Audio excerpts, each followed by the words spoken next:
인사하겠습니다. 올해 잘 됩니다. 한 번 더 인사할까요? 걱정 없습니다. 네, 할렐루야. 네, 별로 이렇게 걱정 없는 얼굴은 아닌 것 같은. 오늘 여러분과 함께 리스타팅이라는 제목으로 우리 오늘 함께 은혜의 시간을 잠시 나누고자 합니다. 전 세계가 코로나로 열병을 2020년도에 시작을 해서 약 한 4년간 전 세계가 코로나로 열병을 앓았죠. 그러면서 1년 정도 지난 이후에 2021년 중반 좀 넘어서 코로나 이전으로 교회가 다시 돌아간다라면 어떻게 우리는 리오프닝을 할 것인가라는 이 인터뷰를 노스포인트 커뮤니티 처치에 목회를 하고 있는 앤디 스테일린 목사님에게 인터뷰를 했죠. 그랬을 때 이 앤디 목사님이 그런 말을 했어요. 리오프닝이 아니라 리스타팅으로 시작해야 합니다라는 말을 썼습니다. 리오프닝이라는 말은 교회를 다시 여는 개념이고, 리스타팅은 교회를 새롭게 다시 시작하는 개념이다라는 거죠. 어찌 보면 다시 교회를 여는 것과 다시 교회를 시작하는 거 뭐 별 차이 없는 것 같아 들리는지 모르지만 근본적인 의미는 전혀 달라집니다. 리오프닝이라고 말하면 문을 다시 여는 거 아닙니까? 문을 다시 여는데 잠시 닫아 놓았던 문을 다시 열어서 지금까지 해오던 거 그대로 다시 하는 것을 리오프닝이라고 말을 하고, 리스타팅이라고 말한다면 우리가 지금까지 갖고 있는 교회 교육에 대한 어떠한 지식이나 경험이나 또는 여러 자료들을 사용해서 우리가 잘하고 있는 것은 이어서 하고, 그만해야 하는 것은 그만 정리하고 새로운 것들에 도전해야 한다는 의미가 리스타팅인 겁니다. 올해 우리가 리스타팅이라는 표를 가지고 다시 시작이라고 말할 때 저도 이 개념으로 여러분과 함께 1년을 다 달려나가기를 원하는 겁니다. 그렇다면 이 리스타팅이라는 단어에는 세 가지 질문을 던질 수가 있습니다.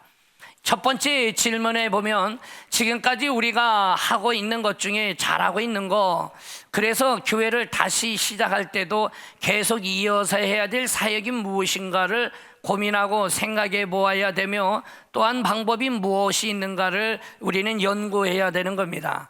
또한 두 번째 질문을 할 수 있죠.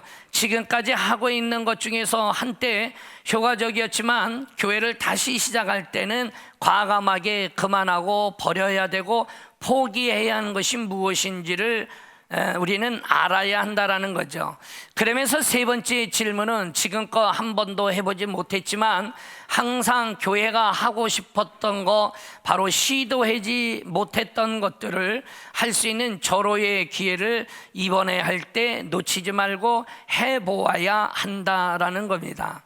이 세 가지 질문을 고민을 하고 고심을 하며 올해 우리가 달려나갈 리스타팅에 대해 우리가 함께 나누고자 하는 겁니다. 사랑하는 여러분, 하나님은 여러분들에게 리스타팅이라는 다시 시작이라고 말할 때에 여기에는 여러 가지 중에 한 가지를 선택하는 선택의 영역이 아니라, 이거는 우리가 책임져야 될 책임의 영역이고, 이거는 당신이 할 일이고, 이거는 당신이 할 일이라고 미룰 일이 아니라 내가 책임을 지는 정신으로 감당할 때에 리스타팅을 온전하게 승리해 나갈 수 있다라는 거죠.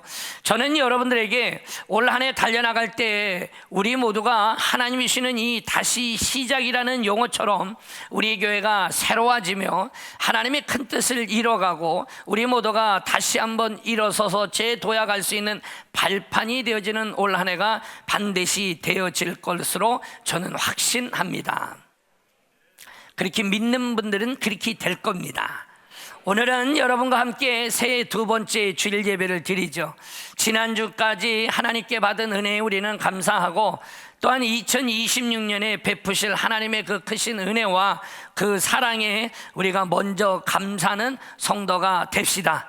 그럴 때 교회 안에 기쁨과 은혜와 행복이 넘쳐나는 겁니다. 여전히 하나님은 우리를 사랑하고 계십니다. 그리고 그 하나님은 우리에게 늘 복주기를 원하시고 계시죠. 또한 하나님은 여전히 우리에게 좋으신 하나님이라는 사실을 여러분 모두가 잊지 마십시오.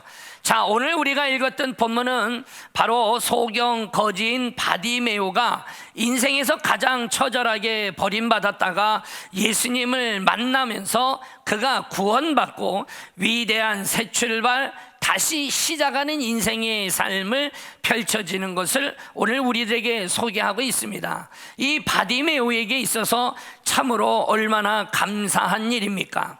오늘 특별히 우리가 47절의 말씀을 잘 보면 바디메오의 신앙의 위대한 고백이 담겨져 있습니다. 나사렛 예수시란 말을 듣고 소리질러 이르되 다윗의 자손 예수여 나를 불쌍히 여기소서라는 말이 나옵니다. 이 구절에 맨 앞에 시작하는 나사렛 예수라는 단어와 이 말과 중간에 나오는 다윗의 자손 예수여라는 말은 전혀 다른 의미이죠. 여러분, 첫 번째 나와 있는 나사렛 예수라는 말은 낮아지신 이 땅에 예수님의 인성을 가리키고 있는 겁니다.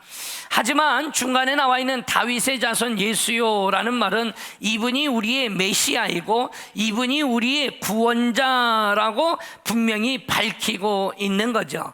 여러분, 이스라엘 백성들은 이 예수를 메시아로 봤던 것이 아니라 다윗 왕이 이 땅에 재현되어졌다라고 생각한 거고, 자기들을 힘들게 하는 사방의 적들을 전부 물리치고 다윗의 왕 때 누렸던 그 나라의 번영, 그 나라의 강성함을 이 예수님이 다시 재건할 것으로 믿었던 거죠.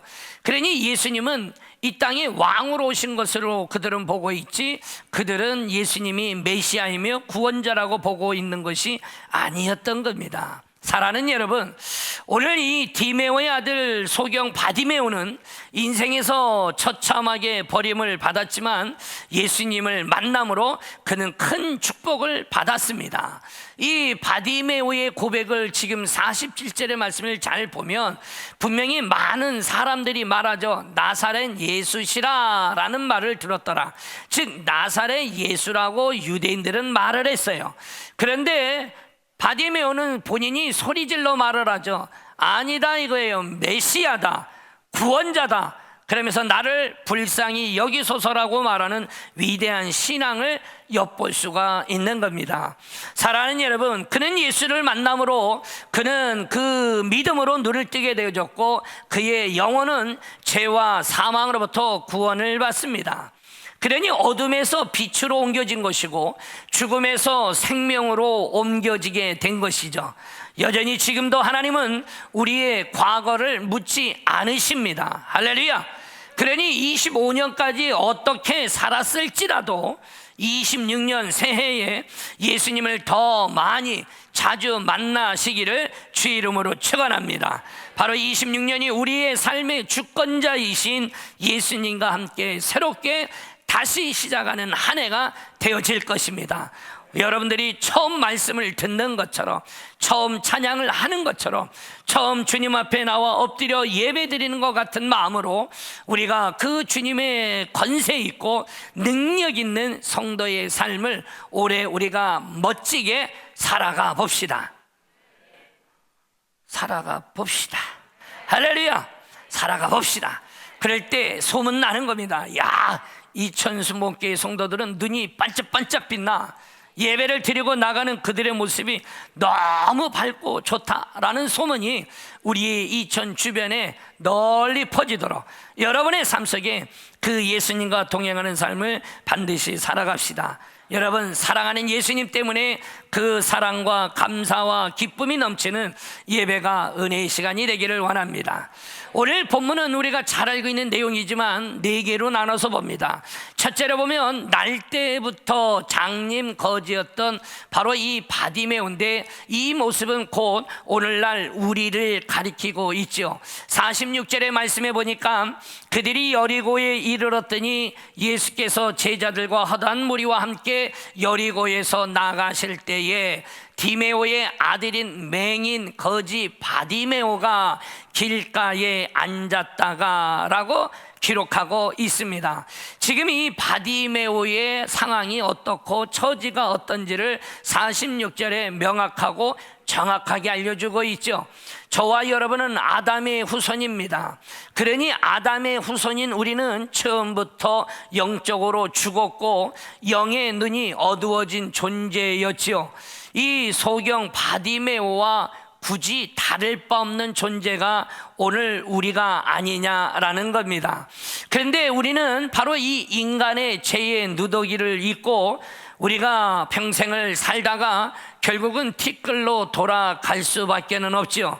그러니 인간은 그냥 흙에서 왔다가 흙으로 돌아가는 겁니다. 사랑하는 여러분, 우리네 인생의 삶에 우리는 이미 이와 같이 바디메와 같은 불쌍한 존재였고, 그리고 우리는 이 땅에서 그 어떤 것으로도 구제받을 만한 것이 없는 우리 존재였었습니다. 그런데 오늘 우리가 이 땅에 살아가면서 우리들에게 반드시 기억해야 될 것은, 이 땅에 세상에는 하나님을 믿는 자가 있는 반면에 하나님을 믿는 믿음이 없는 자가 있죠.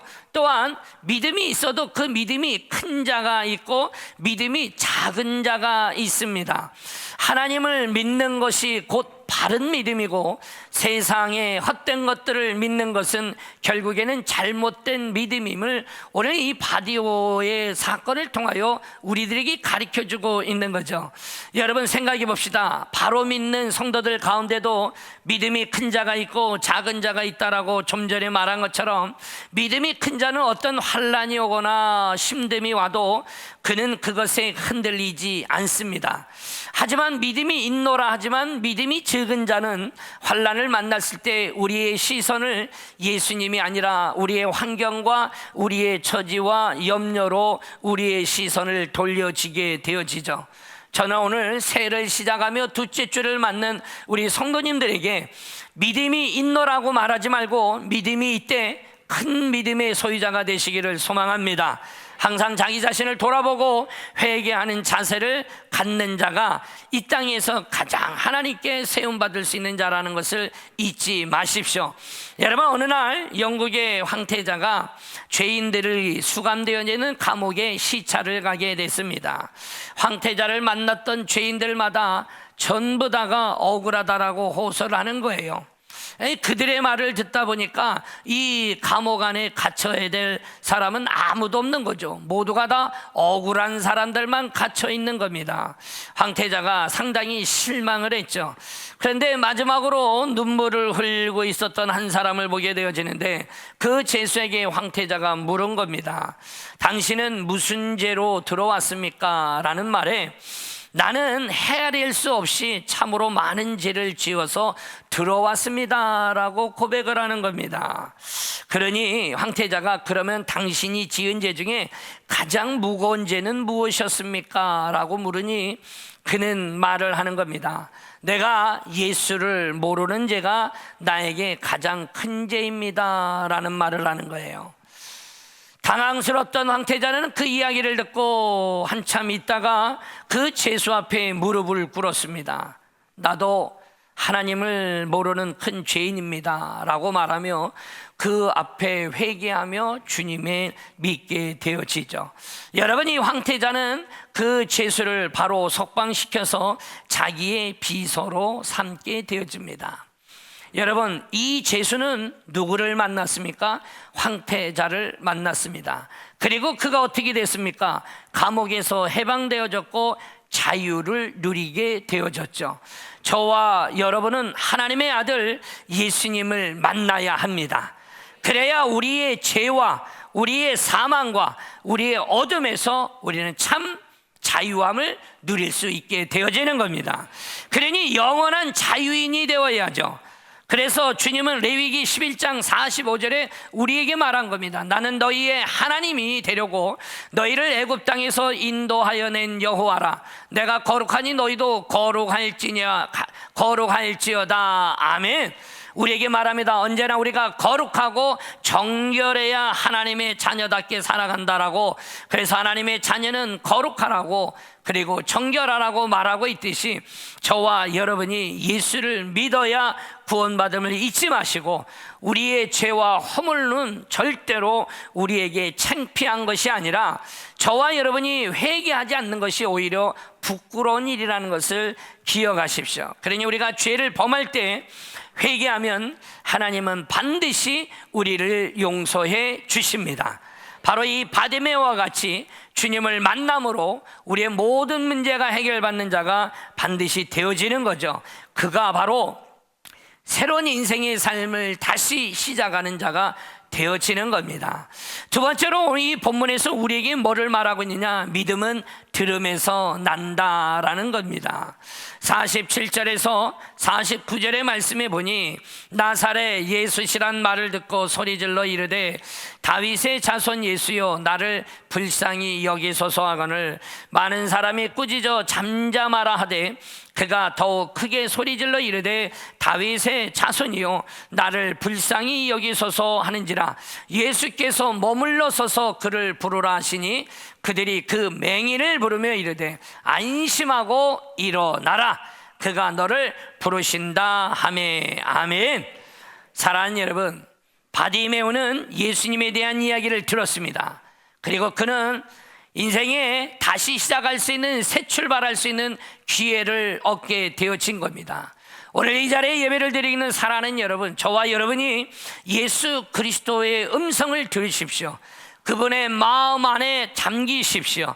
그리고 그분을 바라보십시오. 그리고 그분과 함께함으로 인하여 올 한 해 우리 모두가 다시 시작하는 그 인생의 삶에 참 기회가 주어졌음을 잊지 마시고 다시 시작하기를 원하는 모든 이들마다 반드시 예수님의 복음을 들어야 합니다. 그 복음이 증거되어지는 곳에 자유함이 있는 것이고 모든 사람에게 복음을 듣고 죄에서 해방되어지는 겁니다. 그러니 어떤 사람은 복음을 듣고 바로 질병에서 해방되는 것이고 저주와 절망에서 해방되는 겁니다. 또한 복음의 말씀을 듣고 마음속에 지식과 믿음을 얻으면 예수님을 만날 수가 있습니다. 바디메오가 예수님께 부르짖었을 때 사람들이 그를 뭐라고 말합니까? 48절에 말하기를 꾸짖어 잠잠하라 라고 말을 했죠. 이 말은 뭡니까? 시끄럽다라는 거예요. 그리고 조용하라고 말을 하고 있는 거죠. 지금 그에게 호통을 치고 있는 겁니다. 근데 오늘 이 바디메오는 어떻습니까? 이 사람들의 조소나 회방은 아랑곳하지 않았어요. 바디메오처럼 우리도 바로 이 원수 마귀가 우리를 회방할 때 단호하게 뿌리치시기를 바랍니다.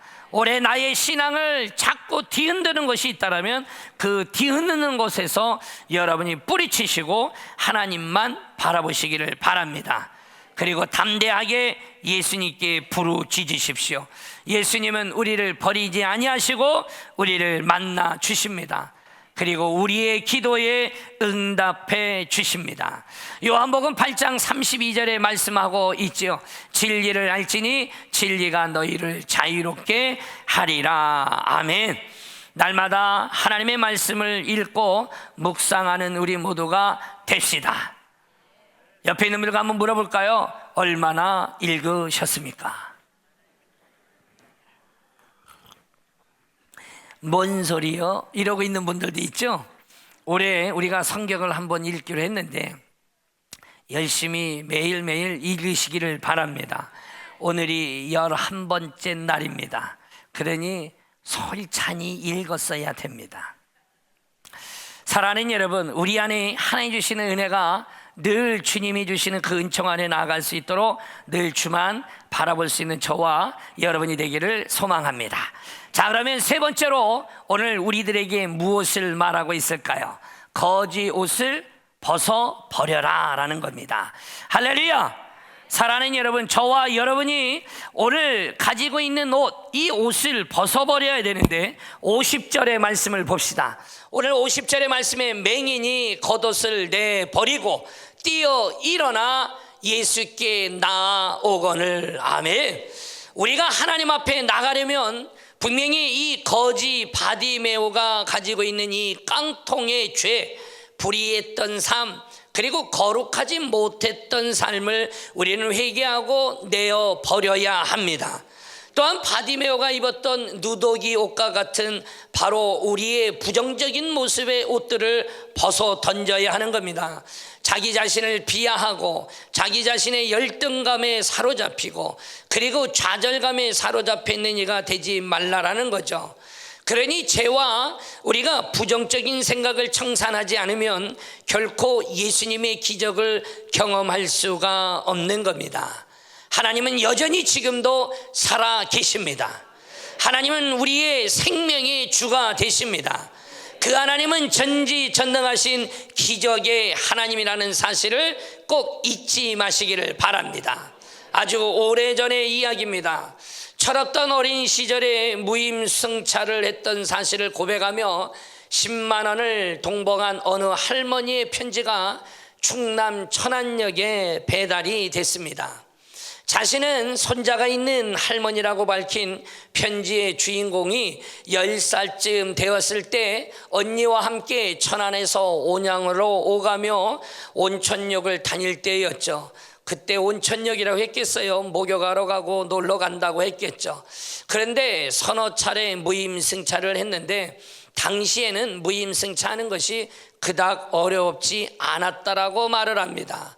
그래서 어려서 철이 없던 시절에 가고 이제 젊어서는 사는 게 바빠서 잊고 살았다가 이제 손자들에게 떳떳한 할머니가 되고 싶다라며 그 편지와 함께 10만 원을 동봉해서 보내준 겁니다.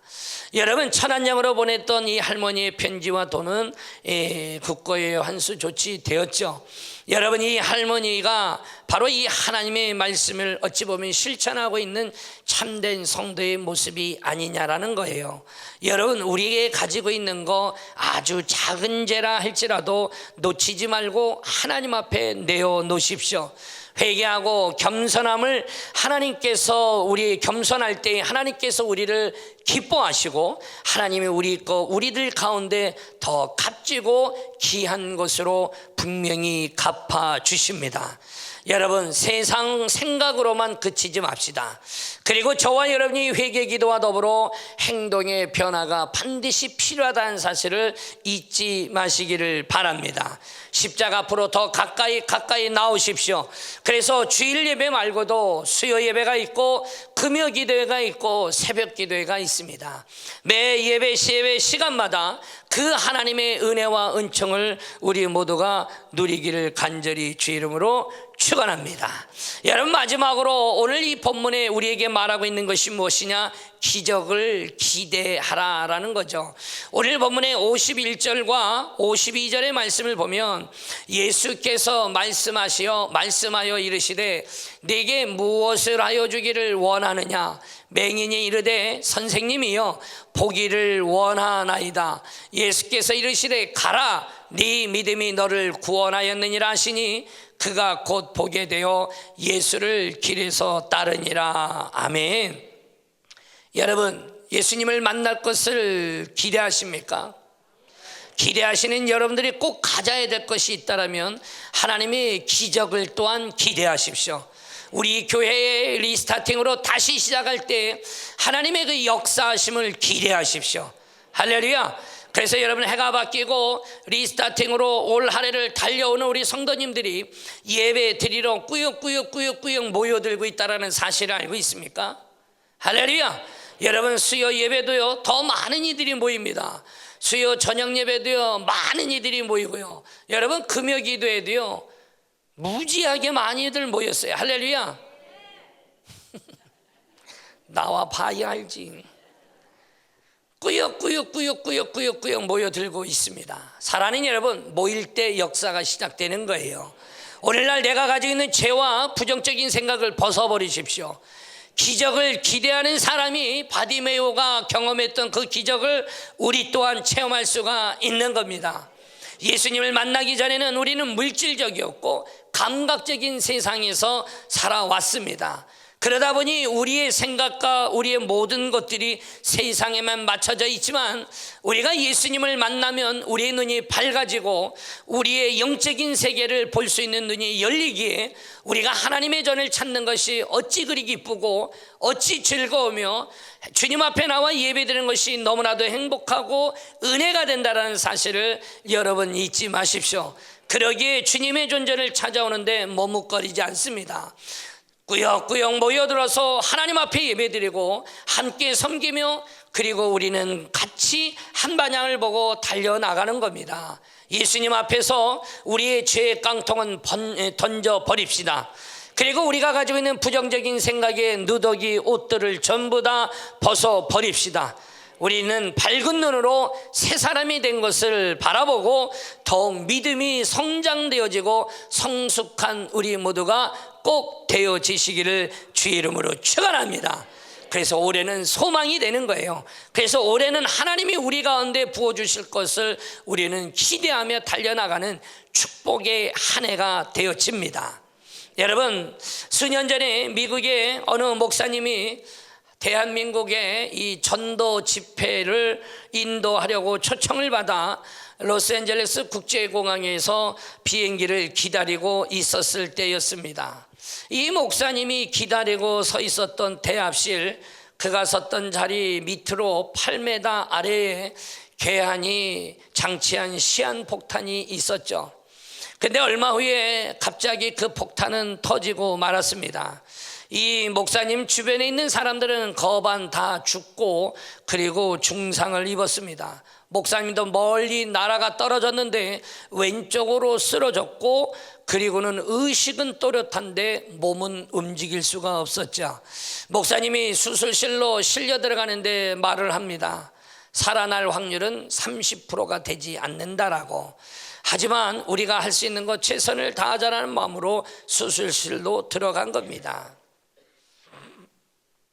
그런데 며칠이 지나서 의사들은 목사님을 보고 기적이라고 이야기를 했어요. 비록 목사님의 오른쪽 다리는 잃었습니다. 하지만 살아났다라는 거예요. 죽어야 정상인데 살아났다라는 거죠. 여러분, 얼마 지나서 어떤 이들이 목사님에게 묻는 겁니다. 목사님, 하나님이 원망스럽지 않습니까? 아니, 목사님이 놀러 가는 것도 아니고 하나님을 위해 전도 집회로 하나님이 부르시는 그 땅으로 가는 거 아니었습니까? 아니, 그런데 이 폭발사고로 오른쪽 다리를 잃고 죽을 줄 알았는데 살아난 건 다행이지만 하나님이 원망스럽지 않느냐라는 거예요. 이 목사님은 말합니다. 천만에요, 원망스럽지 않습니다. 그리고 나는 원망하지 않습니다.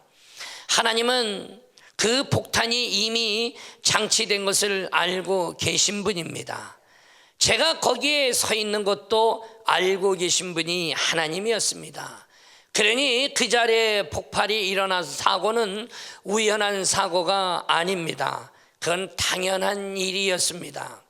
저는 이것을 우연한 사고로 믿지 않습니다. 하나님은 모든 것을 주관하시고 우리 인생의 삶의 역사 속에 주님은 하나님의 뜻과 섭리 가운데 우리를 이끌어 가심을 나는 믿고 있습니다. 그러니 하나님은 우연히 행하신 사건이 아니라 분명히 하나님이 나를 향한 기적과 나를 향한 큰 계획이 가지고 있었음을 나는 알고 있습니다. 단지 저는 그것을 내가 몰랐을 뿐이라는 거죠. 그리고 저는 압니다. 사고 이후에 저의 목회 현장에 더 큰 부흥의 기적을 그는 체험하게 되어지고, 결국에는 수백만 명 앞에서 복음을 증거하는 자로 주님은 그를 세워주게 됩니다. 그리고 그는 그곳에서 이렇게 고백을 했어요. 폭발 사고의 희생자가 아니라 나는 사고의 덕을 본 사람이다 라고 고백을 합니다. 사랑하는 여러분, 하나님이 이렇게 거룩하고 정결한 사람에게 놀라운 기적과 하나님의 은혜를 베풀어 주십니다. 올 한 해 우리가 살아갈 때에 우리 또한 거룩하며 정결한 자가 되어지기를 주의 이름으로 축원합니다. 하나님의 기적을 기대하는 자가 되기를 소망합니다. 여러분, 고린도전서 4장 20절에도 말하죠. 하나님의 나라는 말에 있지 아니하고 오직 능력에 있다라고 말하고 있죠. 여러분, 이거야말로 우리 앞에 놓인 그 역경에 대해 믿음으로 생각하는 것이 무엇인지를 오늘 우리들에게 말해주고 있는 아주 좋은 본보기입니다. 사랑하는 여러분, 믿음의 생각은 예수님을 믿고 하나님의 자녀가 된 사람에게만 가능한 일인 겁니다. 기적은 믿음의 사람만이 경험할 수가 있습니다.